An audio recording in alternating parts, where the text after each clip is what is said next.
Pada tuan Prof kerana sudi untuk bersama kami pada petang ini membicarakan mengenai STEM, kebimbangan kita mengenai 4 bidang utama ini iaitu sains, teknologi, kejuruteraan dan matematik. Baik Prof, dalam dunia yang begitu kompetitif, penguasaan dalam 4 bidang iaitu sains, teknologi, kejuruteraan dan matematik perlu dikuasai daripada peringkat rendah lagi. Apakah standard kita pada ketika ini dan di manakah kita sekarang ini dalam aspek penguasaan STEM ini? Ya, terima kasih saudara. Saya punya pendapat iaitu berkenaan dengan kedudukan kita sekarang dalam STEM ini, kita tidak ada satu sukatan yang khusus untuk menilai STEM ini. Cuma yang dapat kita kaitkan ialah dengan dipanggil RSE, iaitu Research Scientist Engineering punya ratio. Menurut negara maju, negara-negara yang telah maju, dia punya bilangan RSE ni, Research Scientist dengan Engineer kejuruteraan ni, dia punya bilangan mestilah 60 bagi setiap 10,000. Tetapi Malaysia ini yang kita tengok hingga sekarang ni, kita ada dah lebih kurang dalam 27 bagi 10,000. Maka kita kekurangan dalam segi itu lebih kurang 30 lebih bilangan untuk setiap 10,000. So maknanya kita kena mengisi the RSE ini dalam konteks itu untuk menjayakan STEM ini. Dan di samping itu juga kita pun memberi satu nisbah tertentu untuk negara, iaitu kita memerlukan pelajar-pelajar kita yang mengikut kohort-kohort umur yang tertentu supaya mereka ini banyak membuat aliran sains. So kita memberi target 60-40, maknanya 60% daripada pelajar itu membuat sains dan 40 membuat bukan sains. Ini penting kerana untuk kita menjadi sebuah negara yang berupaya untuk mengendalikan hasil-hasil sains, kita bukan saja menjadi sebuah negara ataupun yang mempunyai orang-orang yang boleh berinovasi sains, tapi kita juga mempunyai orang-orang yang boleh membetulkan sendiri. Contoh dia, kalau dia ada pengetahuan sains, kalau ada kerosakan ini, dia boleh baiki sendiri. Dia tidak payah menggunakan orang-orang lain untuk membuatnya. Jadi dengan cara tak langsung, apabila kita mempunyai bilangan-bilangan nisbah yang banyak ini, maka negara akan terjamin menjadi satu negara yang produktif lah dalam segi ini. Bukannya bermakna bidang-bidang lain ini tidak, tetapi yang lain itu boleh kata bidang-bidang yang bukan sains adalah merupakan bidang yang mericinkan lagi pengurusan perjalanan pentadbiran negara. Tetapi yang sains ini adalah merupakan kumpulan-kumpulan yang boleh diaruhkan untuk mencari perkara-perkara baru, mencari untuk memahami ilmu baru. Katalah dalam dunia keluar ilmu baru. Jadi kita mesti mempunyai orang-orang yang boleh memahami ilmu baru ini dan kemudian boleh menyebarkan ilmu baru ini kepada rakyat balik. So jadi kalau kita tidak ada bilangannya cukup orang-orang, termasuklah guru, termasuklah engineer dan sebagainya tidak faham, maka ilmu baru ini akan terlepas begitu saja. Di samping itu pula, maknanya setiap penulisan ilmiah yang terbaru yang dikeluarkan oleh pakar-pakar daripada dunia luar ataupun daripada negara luar yang hebat-hebat ini, maka kita dapat memahaminya juga. Sebenarnya bila macam you tengok macam Jepun, apabila keluar saja tulisan-tulisan baru, maka esok ataupun seminggu kemudian sudah keluar satu terjemahan dalam bahasa Jepun tentang benda macam itu. Kita pun harus ada satu kumpulan yang begitu dalam segi menerangkan ilmu-ilmu baru ini. Jadi akibat daripada ini, kita untuk menjadi sebuah negara yang boleh bertahan sebagai apa yang kita kecapi sekarang, kita mesti buat persediaan untuk memberi pendidikan secukupnya kepada pelajar-pelajar kita untuk dapat memahami semua-semua yang saya cakap tadi. Di samping itu juga sebagai bonusnya, dia boleh juga menjadi orang-orang yang berinovasi, yang boleh mencipta benda-benda baru. Saya lebih tertarik kepada kita punya proses kita ialah untuk menambah baik. Kadang-kadang orang putih kata kita cannot reinvent the wheel. Tapi kita boleh mencari sesuatu untuk menambah baiknya. Contoh saya kata, kita tengok handphone. Kalau Samsung boleh mengeluarkan handphone yang sangat hebat. Tapi kita tak boleh. Tapi kita boleh berusaha dan bekerjasama dengan Samsung untuk mengeluarkan membantu mengeluarkan bateri yang lebih baik. Maknanya jadi kita ada sumber-sumber itu, jadi maknanya dengan cara terlangsung kita komplement. Jadi dengan cara yang demikian kita jadi sangat kita akan menjadi satu negara yang komplement kejayaan orang itu, penyumbang. Jadi kita boleh menerobos ini dan seterusnya. Di samping kita menyumbang ini, kita juga boleh mencipta juga yang sama. Prof setuju tak kalau saya katakan kalau kita dapat menguasai keempat-empat subjek utama ini, itu sebenarnya merupakan penanda aras kemajuan sesebuah negara. Adakah Prof setuju dengan pendapat saya? Ya, saya memang 100% saya setuju sebab saya orang sains kan. Saya dapati bahawa memang itulah dianya. Kalau kita tengok di Jepun dengan Korea contoh dia, Jepun dengan Korea dia punya nisbah 70-30.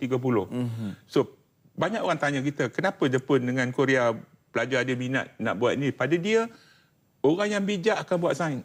So pada dia kata it's natural. Dia ada satu yang lumrah yang orang yang bijak dia buat sains. So ramai yang dia buat sains tu maknanya dia mempunyai bilangan orang yang bijak yang buat sains. Selalunya orang-orang yang bukan yang tak buat sains ni bagi Jepun sikit. So dia insentif dia banyak untuk buat ini. Kita sekarang ni cuma mencari satu jalan untuk jadikan 40 saja, 60-40. Dan itu pun kita sedang berusaha untuk menuju ke arah itu. Dan kita harap dalam perencanaan kita yang dalam jangka panjang nanti, kita akan mencapai tahap inilah. Macam negara-negara yang telah maju, macam Amerika. Satu masa dulu, orang sains lebih banyak daripada orang yang bukan sains. Ataupun orang STEM lebih banyak daripada orang bukan STEM. Tapi apabila dilonggarkan pencengkaman pada ini, maka pelajar-pelajar ni akan jadi leka dan tak nak buat benda yang susah. Dia suka buat benda-benda yang lebih mudah. Baik Prof, itu boleh dikirakan sebagai mukadimah. Sebenarnya masih lagi banyak lagi soalan yang ingin kita bincangkan di sini. Baik, sebelum kita ke soalan berikutnya, apa kata kita dengar dahulu pendapat orang ramai berhubung STEM ini. Saksikan. Pelajar lelaki mungkin lebih ketara, pelajar perempuan mungkin agak ni sikit. Kemungkinan besar kebanyakan mereka kena menghafal. Dan pendedahan kita di peringkat dari rumah tidak ada, saya rasa. Tak kuranglah. Nak kata tak ada langsung tu bukan, tapi kurang pendedahan mereka dari rumah. Mungkin dia dah set dalam minda dia bahawa matematik, sains tu memang subjek yang susah. Sebenarnya subjek yang senang bagi mereka. Mungkin kerana mereka merasa susah untuk belajar benda tu. Mungkin the passion atau minat tentang pelajaran ni mungkin dia tak ada pada dia orang. Dia mungkin budak-budak muda dia like to enjoy kan. Macam sekarang budak-budak sekarang suka lepak-lepak and all that, right? Dan dari segi pelajar mungkin dia orang tak minat sebab the subject yang tak buat dia orang interested tu belajar. Kalau macam mungkin subjek lain yang ada passion, okey dia ada minat dalam ni kan. Tapi macam sains kejuruteraan tu bagi dia orang mempeningkan kepala ke, bagi dia orang lah kata kan, it's a headache for me ke kan. Dia kata Itu dia sementara tadi reaksi daripada orang ramai dan senada jawapan yang diberikan iaitu sukar, susah dan ada juga kurang menarik untuk diterokai.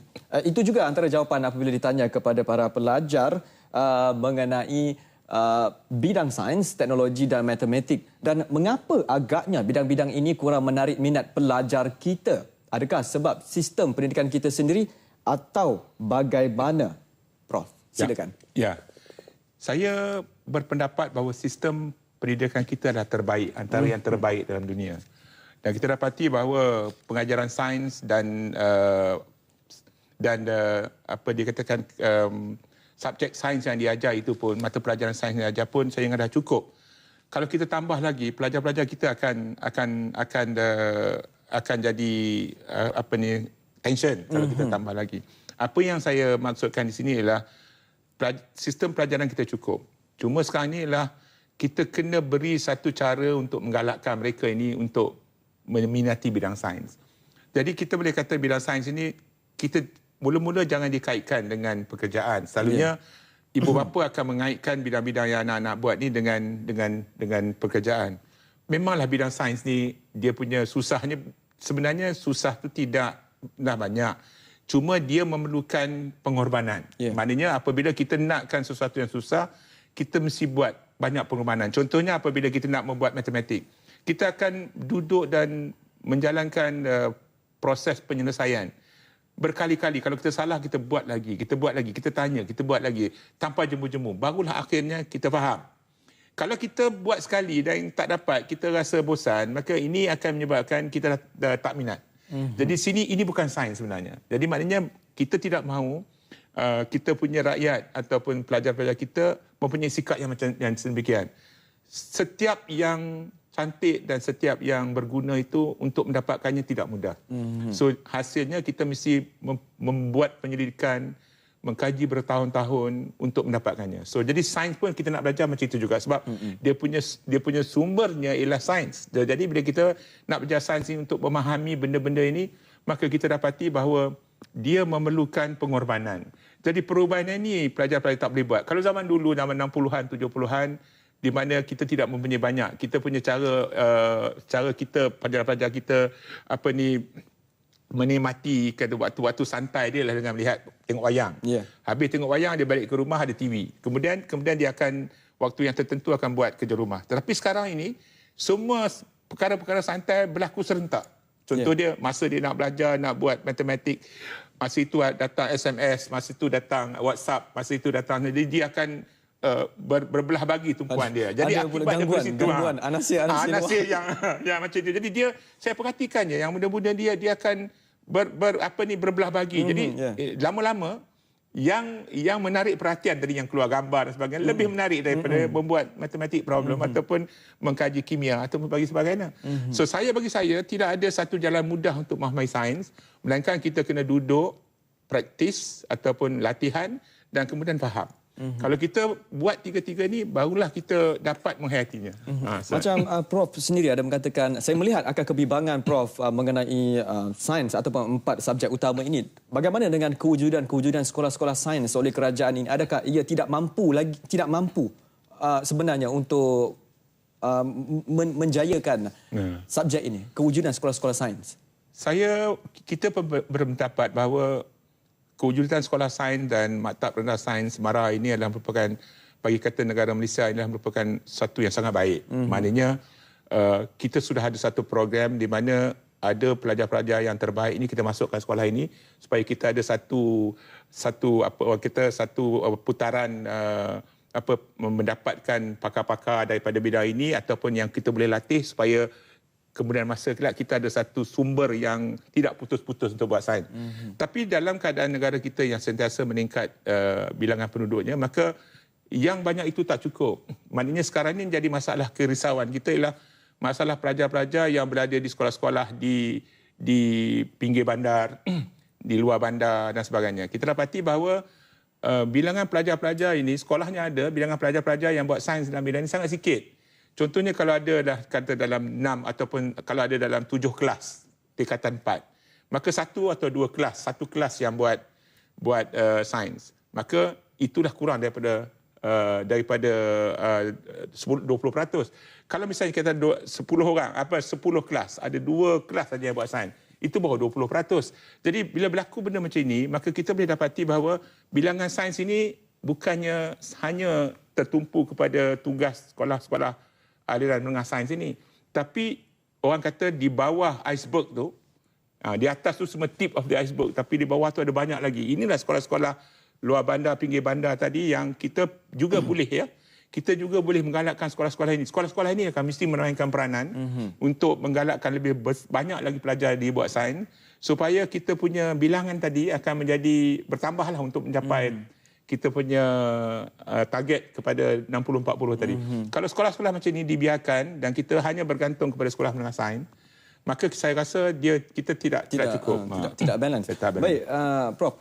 Apabila kita bercakap mengenai 4 bidang, 4 kejuruteraan, bahagian kejuruteraan ini, saya masih teringat kenyataan yang pernah dikeluarkan oleh Kementerian Sumber Manusia. Sebanyak 2.3 juta peluang pekerjaan akan wujud pada tahun 2020 dan lebih daripada 45% itu adalah dalam bidang vocational dan juga teknik, iaitu adalah bidang kejuruteraan. Dan sekiranya kita tidak mampu ataupun kita tidak pergi ke arah kejuruteraan ini, bermakna kita gagal untuk memenuhi peluang pekerjaan itu. Dan bagaimana, apa yang boleh dilakukan untuk menarik minat pelajar terhadap bidang-bidang ini? Itu yang kami bimbangkan. Sebab bila kita melihat sains saja, kita sudah mendapati bahawa bilangan yang nak buat sains ini tak cukup, ya kita katakan. Dan kemudian apabila dia sudah tidak dapat masuk aliran sains, apabila dia dewasa, dia akan beralih arah kepada buka bidang yang bukan sains. So contoh dia, kita takut tentang tahap kecairan sains ini akan berlaku pada semua kohort pelajar. Katalah kalau setengah-setengah pelajar tu tingkatan 3 dia tak minat dah.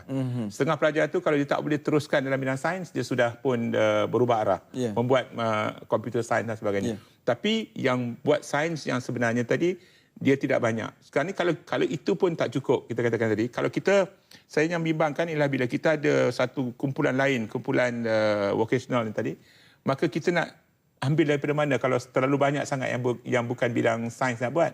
Jadi kalau kita latih dia daripada awal lagi supaya dia minat sains ini dan dia boleh memahami sains ini dan boleh digabungkan dengan semuanya, maka apabila dibukakan ruang untuk buat vocational yang tadi yang mana sangat penting dalam segi pengendalian urus kehidupan kita yang penuh dengan cabaran ini, maka jadi sains, jadi pengetahuan tentang engineering ni sangat penting. So maka kita, jadi apabila kita dapat, itu yang kita kata, bila kita nak melakukan sesuatu tadi, kita mesti ada, orang putih kata the body, badan yang akan menguruskan benda itu.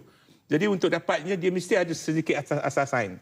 So bila pelajar ni ada asas sains, dia masuk buat, katalah vocational, maka dia senang dilatih untuk buat.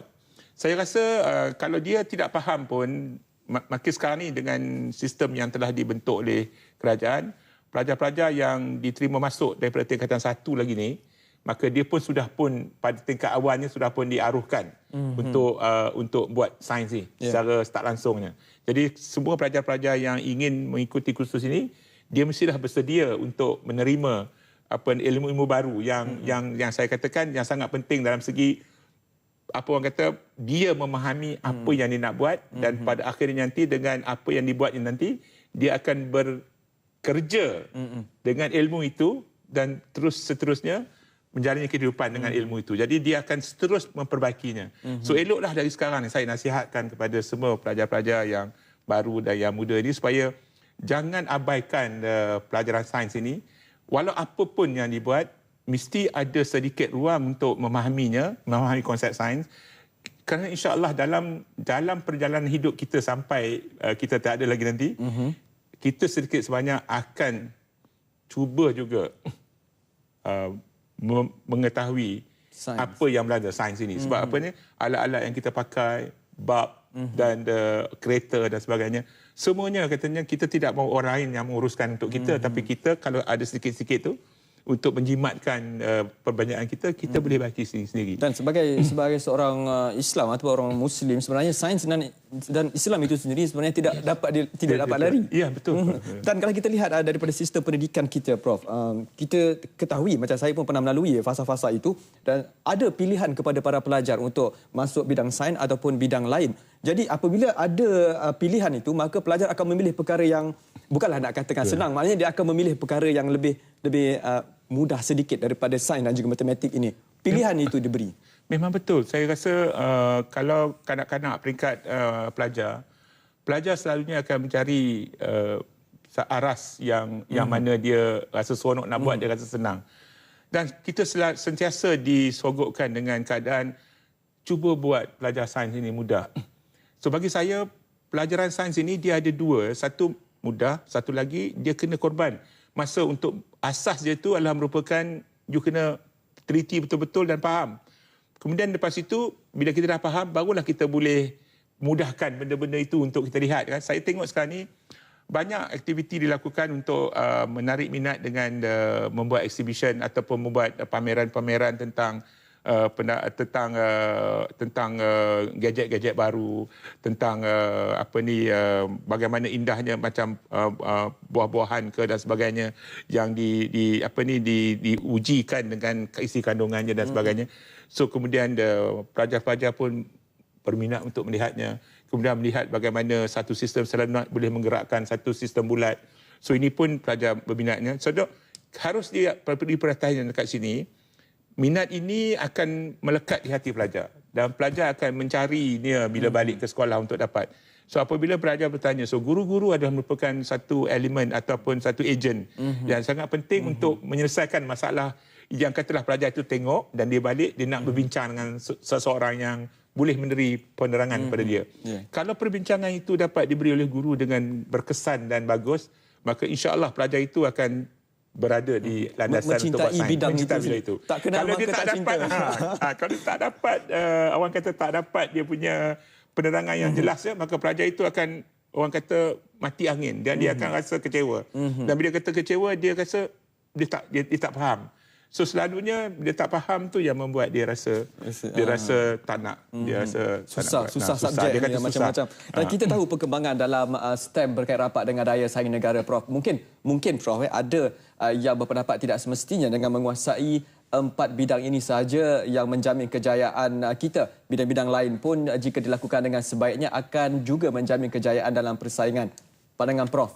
Saya tak nafikan, sebab bagi saya kita nampak ya, dalam bidang-bidang macam pentadbiran, macam Intan kan, mengeluarkan pentadbir yang baik dengan yang hebat. Jadi dia boleh ekspor kemahiran ini ya dengan melatih orang dari luar. Memang tidak ada halangan dekat situ.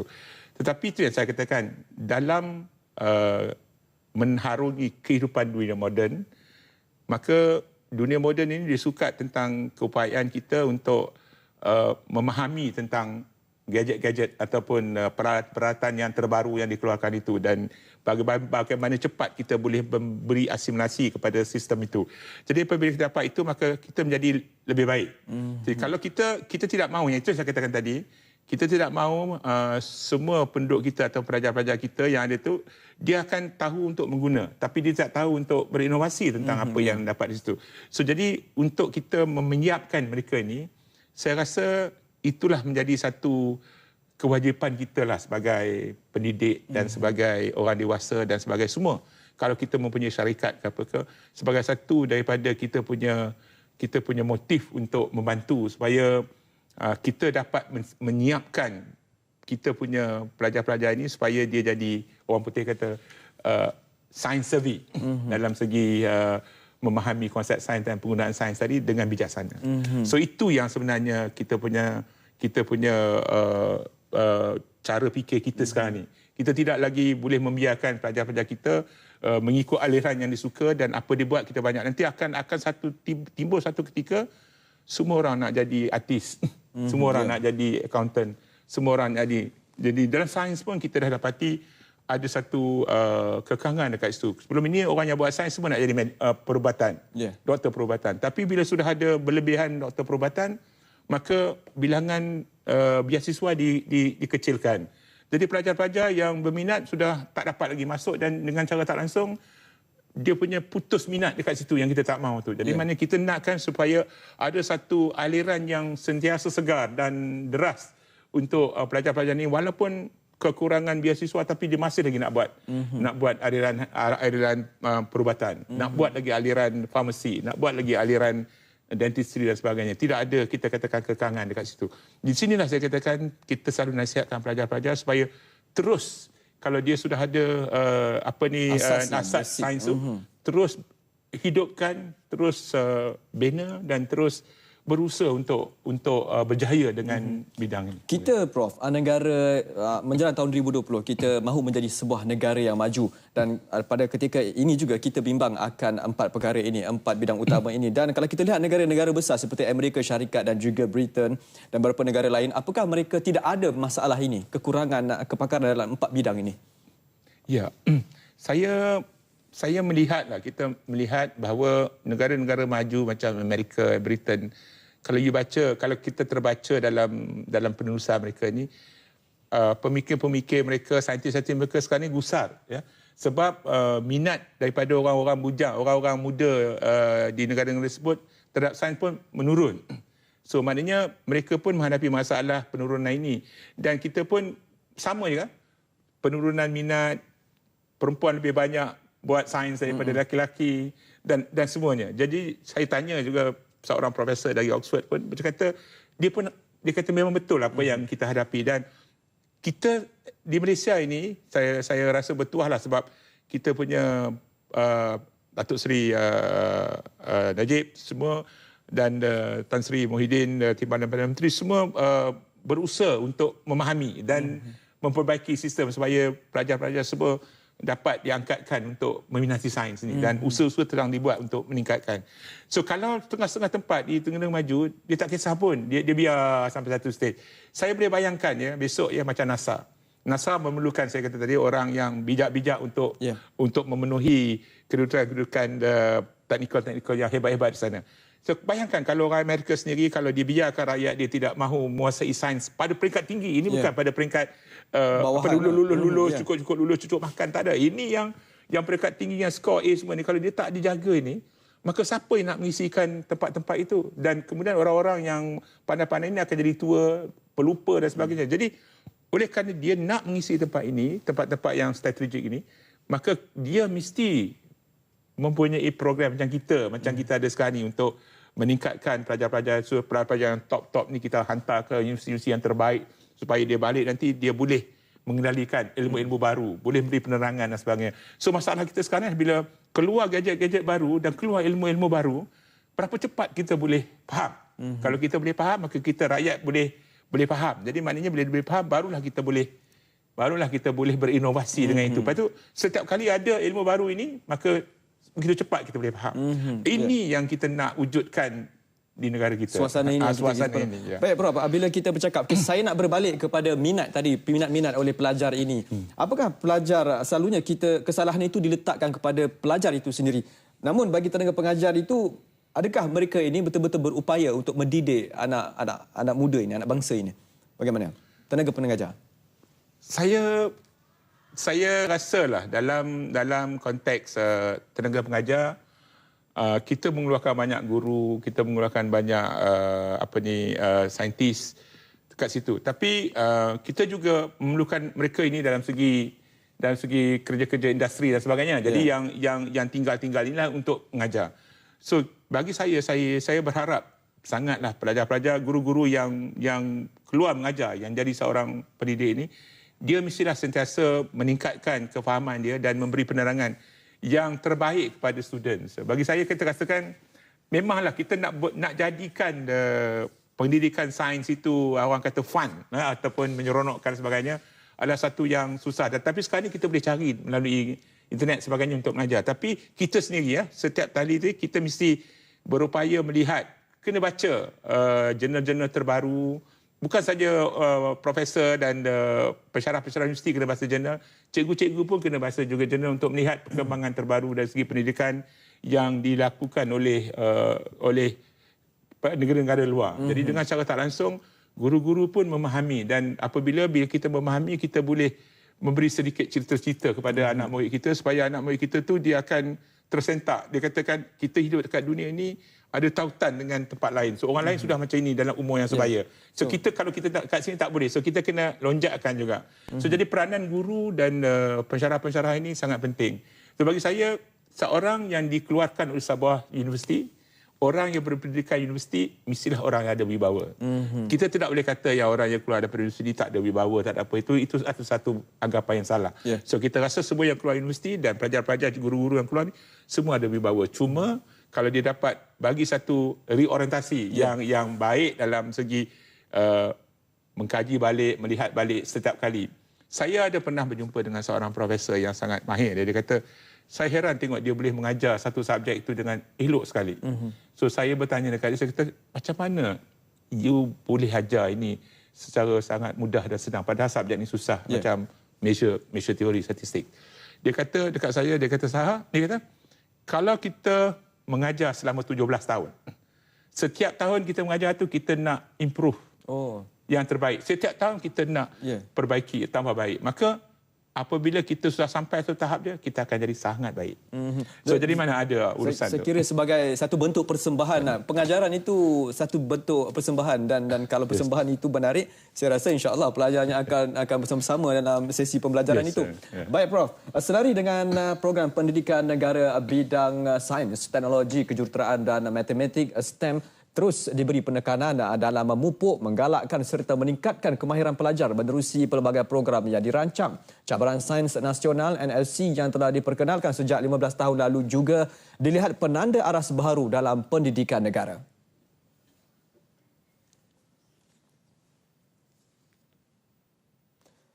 Malah penganjuran program-program yang diatur Akademi Sains Malaysia ASM dan Kementerian Sains, Teknologi dan Inovasi Musti dengan kerjasama Kementerian Pendidikan telah mendapat sambutan positif. Banyak penyertaan diterima terutamanya melibatkan pelajar-pelajar tingkatan 4. Silibus mata pelajaran sains tingkatan 4 menjadi rujukan mereka yang menyertai sebarang pertandingan STEM. Kreativiti dan inovasi berjaya dicipta kumpulan pelajar berkenaan dilihat mampu melahirkan pelajar berkualiti pada masa akan datang. Program NSC juga mampu mencetus minat dalam bidang sains, teknologi, kejuruteraan dan matematik dalam kalangan pelajar, seterusnya membawa mereka meneruskan pengajian ke peringkat lebih tinggi dan kerjaya dalam bidang ini. Pengalaman mereka yang berminat menerusi penglibatan dalam pertandingan sedemikian dapat membentuk satu imej positif dan secara tidak langsung menyedari bahawa bidang ini menawarkan satu peluang dan kuasa untuk membawa perubahan dalam masyarakat demi kepentingan negara pada masa depan.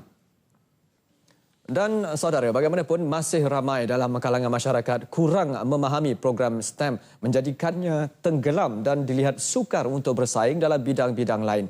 Datuk Seri Najib Tun Razak juga melihat Malaysia masih ketinggalan dalam bidang sains, teknologi, kejuruteraan dan matematik STEM. Keseluruhannya, pelajar-pelajar di negara ini mencatatkan pencapaian yang lebih rendah berbanding kajian-kajian pencapaian sains dan matematik pada peringkat antarabangsa. Misalnya, dalam penaksiran program penilaian murid antarabangsa PISA 2009 dan 2012, Malaysia berada pada kedudukan 1/3 terbawah dalam kalangan negara yang mengambil bahagian. Penaksiran PISA 2012 juga turut menyaksikan penaksiran penyelesaian masalah kreatif dalam kalangan pelajar Malaysia adalah pada kedudukan ke-39 daripada 44 negara yang mengambil bahagian. Beliau berkata demikian semasa melancarkan perkemahan Bitara STEM Universiti Kebangsaan Malaysia UKM Felda di Maktab Rendah Sains Mara Trolak, Tanjung Malim, Perak. Universiti Kebangsaan Malaysia UKM bersama New York Academy of Science NYES dan New York University Polytech NYU Poly membuka jalan dan minat pelajar dalam bidang sains, teknologi, kejuruteraan dan matematik STEM bagi meneruskan saingan dalam ekonomi abad 21. Program yang baru bermula tahun lalu menjurus kepada pelibatan pelajar tingkatan 1 dan 2 dibuat bagi meningkatkan kesedaran pelajar terhadap kerjaya dalam STEM. Dan menerusinya juga UKM bersedia berkongsi penyelidikan canggih dengan masyarakat. Penglibatan pelajar-pelajar ini juga bukan sahaja terhad di peringkat persekolahan sahaja tetapi juga ke peringkat universiti. Keputusan program dilancarkan juga bagi mencapai hasrat menjadikan Malaysia berteraskan sains dan teknologi serta usaha dan peluang menyediakan tenaga kerja berasaskan bidang sama. Walaupun masih lagi baru diperkenalkan, objektifnya sangat jelas untuk mencetuskan juga menimbulkan minat pelajar generasi baru dengan menyediakan suasana pembelajaran sains yang menyeronokkan. Konsep pengajaran dan pembelajaran juga kini tidak lagi tertumpu dalam kelas sahaja, tetapi pelajar berpeluang memberi pandangan dalam aplikasi sains menerusi kehidupan harian. Dilihat mampu mencukil bakat generasi baru, keterlibatan ibu bapa juga banyak membantu cetusan idea-idea baru dalam pembudayaan STEM. Fasa pertama program Bitara STEM UKM yang telah berlangsung pada September tahun lalu juga berintis kepada program-program yang akan datang. Pusat Sains Negara juga memainkan peranan penting dan mengorak langkah kumpulan pelajar yang berminat dalam bidang sains dan kejuruteraan. April lalu telah berlangsungnya pameran sains dan kejuruteraan Kuala Lumpur KLESF 2014 menerusi usaha sama 5 organisasi. Penganjuran KLESF 2014 merupakan platform meningkatkan kesedaran awam pentingnya STEM dalam memastikan kemajuan sosioekonomi dan pembangunan masyarakat. Juga menjadi landasan sektor perindustrian dalam menyokong usaha menggalakkan pembelajaran dan peluang kerjaya berkaitan STEM dalam kalangan pelajar dan komuniti. Lebih membantu, program ini juga menerusi pelibatan jaringan pihak sekolah, pendidik, masyarakat serta sektor swasta dalam berkongsi maklumat dan pengalaman berkaitan projek-projek dan kurikulum kurikulum tambahan. Bagi menggalakkan kreativiti dan minat pelajar terhadap sains dan teknologi menerusi pembelajaran dan pelibatan dalam perangkaan projek-projek dengan bimbingan mentor-mentor terpilih. Dan jika program seperti ini berjaya, pelanaksaanannya bakal diperluas ke seluruh negara ke peringkat kebangsaan. Dan saudara, penubuhan sekolah-sekolah menengah sains, asrama penuh, integrasi MRSM dan sebagainya, isyarat pengajaran dan pembelajaran PNP, mata pelajaran sains, teknologi, kejuruteraan dan matematik meneruskan minat pelajar memilih jurusan sains. Ternyata kumpulan ini berjaya menangkis halangan mental yang menyatakan kesemua subjek berkenaan sukar untuk dipelajari hanya dengan minat, kemampuan diri dan semangat tinggi membantu kumpulan ini mengorak lebih jauh dalam bidang STEM. Tidak menolak bidang sains ini terlalu banyak membantu memudahkan kehidupan harian menerusi penemuan pelbagai kaedah dan teori. Sejarah Islam juga membuktikan ramai tokoh ilmuwan dan cendekiawan ternama lahir dalam bidang sains, teknologi, kejuruteraan dan matematik yang merintis laluan buat pengkaji barat sekaligus membina tamadun manusia yang lebih sempurna. Seperti contoh, Al-Jazari merupakan bapa kejuruteraan menghasilkan jam yang dimekanisasi oleh air. Tidak kurang hebatnya Ibnu Firnas yang menjadi individu pertama melakukan uji kaji penerbangan sebelum adik-beradik Wright mencipta kapal terbang. Dan banyak lagi kejayaan yang telah dicipta sekaligus menjadi sumber inspirasi sehingga abad ini untuk menjadikan bidang STEM sebagai satu kerjaya. Perlu ditekankan juga keseronokan dalam bidang ini tidak terbatas dalam akademik semata-mata. Tetapi pendedahan yang diterima juga sangat penting dalam menarik minat pelajar. Sehubungan itu, sains dan matematik mempunyai hubung kait paling rapat dalam kehidupan yang perlu melalui proses dan kaedah pembelajaran mudah dengan pendedahan lebih kreatif tanpa hanya perlu menyalin teori-teori serta nota-nota untuk latihan. Bidang ini juga sebenarnya mengukur potensi pelajar dalam memikirkan perkara-perkara kritikal dalam penemuan sains. Baik, kita sambung perbincangan berhubung STEM dalam masa yang tinggal berbaki berapa minit ini saja lagi, Prof. Ya. Kita letakkan ke tepi dahulu berhubung dengan soal minat. Sudah tentu sesuatu yang baik ada cabaran yang mendatang. Dan dalam usaha meningkatkan penguasaan pelajar, apa cabaran yang dihadapi selain daripada masalah minat yang kita bincangkan tadi? Permasalahan lain. Ya.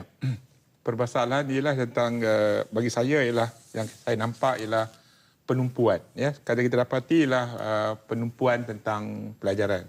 Saya bagi satu analogi, iaitu dalam sains ni kita tak boleh belajar sambil baring. Ya. Ya. Kalau kita baca buku cerita novel, kita boleh baca sambil baring. Tapi sains ni kita kena duduk, ada kertas, ada pensel dan kita buat nukilan-nukilan dekat situ untuk menerangkan tentang logik yang kita pelajari itu. Jadi dengan cara tak langsung ini sangat penting. Mana kita kena duduk dan buat. Macam matematik khususnya kita kena duduk dan buat. Dan kemudian bagi saya dapati sekarang ni pelajar-pelajar moden dia takut buat salah. Yeah. Kalau dia buat dia macam buat salah. Jadi dia nakkan semua buat tu sekali buat semuanya elok. Pelajaran sains dia tak macam itu. Kita buat research pun kita mesti ada buat salah dan kemudian kita akan betulkan hingga dia jadi sesuatu yang terbaik.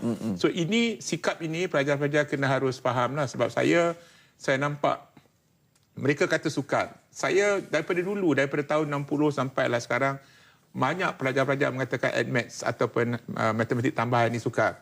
Tapi apabila kita beri penerangan secara baik dan secara jelas dan yang katakan bersistematik, maka kita dapati bahawa mereka faham. Jadi mereka faham, mereka akan dapati bahawa itu adalah sangat menarik. Dan satu yang kita nak terangkan juga pelajar-pelajar juga ialah masa dia di peringkat sekolah, dalam bidang sains ini, bila dia buat kerja-kerja, dia melakukan satu tu hasil yang didapat itu dah tepat. Yeah. Maksudnya bila dia kira mathematic equation, dia jawapan tepat.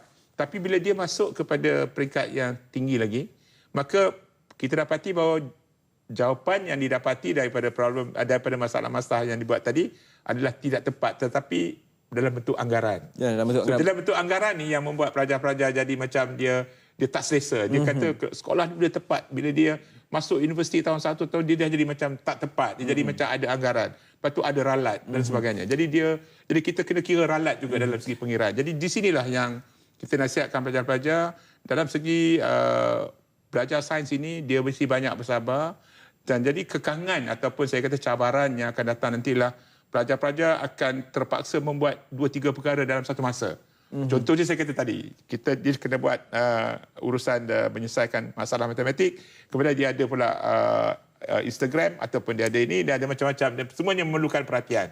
So, jadi di sini dia mesti menjadi pilihan untuk buat yang mana satu yang terbaik.